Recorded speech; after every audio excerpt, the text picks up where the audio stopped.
Viral nih guys, mau tahu nggak guys?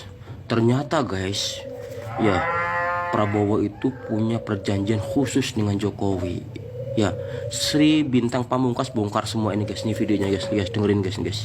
Antara Jokowi dan Prabowo itu ada perjanjian. Ya, ketika Prabowo menjadi Menteri Pertahanan, dijanjikan akan menjadi presiden, tetapi dengan tiga syarat. Tiga syarat itu minimal ya, yaitu melindungi perjanjian-perjanjian yang dibikin oleh Jokowi dengan Xi Jinping. Nah, yang sangat jelas itu adalah WUS. WUS itu janjinya adalah dana dari Cina, tetapi kemudian nyatanya kan larinya ke APBN. Kemudian dana untuk infrastruktur, itu sampai segala aset dijadikan kolateral, dijadikan agunan, aset-aset BUMN. Nah, ini juga Jokowi. Lalu ada satu lagi yang misterius ya, yaitu yang disebut hidden debt, yaitu utang yang disembunyikan. Nah, utang yang disembunyikan itu antara Jokowi dan Xi Jinping, di mana Jokowi mendapatkan dana utangan. Tapi ya tentu saja yang harus bayar adalah negara RI. Itu pertama. Yang kedua, jangan Prabowo mengganggu oligarki. Nah, itu sudah saya sampaikan berulang-ulang.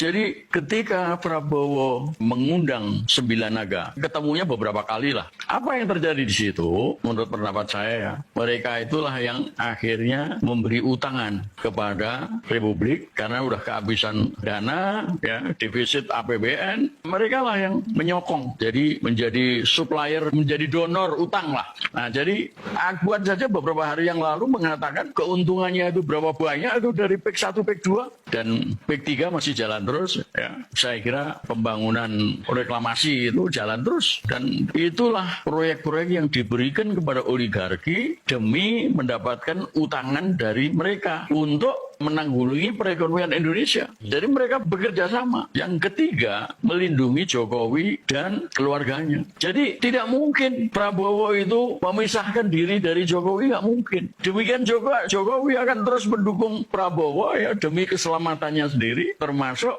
tuduhan ijazah palsu. Kalau nggak dilindungi Prabowo, itu udah terbongkar kemarin-kemarin. Ini pelanggaran HAM juga itu yang dilakukan oleh Prabowo. Di samping ketidakbecusannya, ketidakmampuannya membangun perekonomian, lalu bekerja sama dengan pihak asing, mendekatkan diri kepada Amerika dan Yahudi, menjauhkan diri dari Iran. Nah, ini sudah melakukan suatu pelanggaran terhadap rakyat, bangsa, dan negara. Dan pengkhianatan terhadap proklamasi kemerdekaan, pengkhianatan terhadap para pemimpin kemerdekaan, dan para syuhada ketika kita melawan penjajahan. Hampir nggak mungkin lah kalau di dalam suasana rejim bahwa Wiwi Gibran plus MPR, DPR yang seperti ini, plus kekuasaan kehakiman yang seperti ini, itu akan menyelesaikan berbagai macam persoalan. Nggak mungkin bahwa Wiwi Gibran, mereka harus dijatuhkan dulu. Rejim ini harus jatuh dulu, barulah kemudian orang-orang hebat yang menggantikan pemerintah.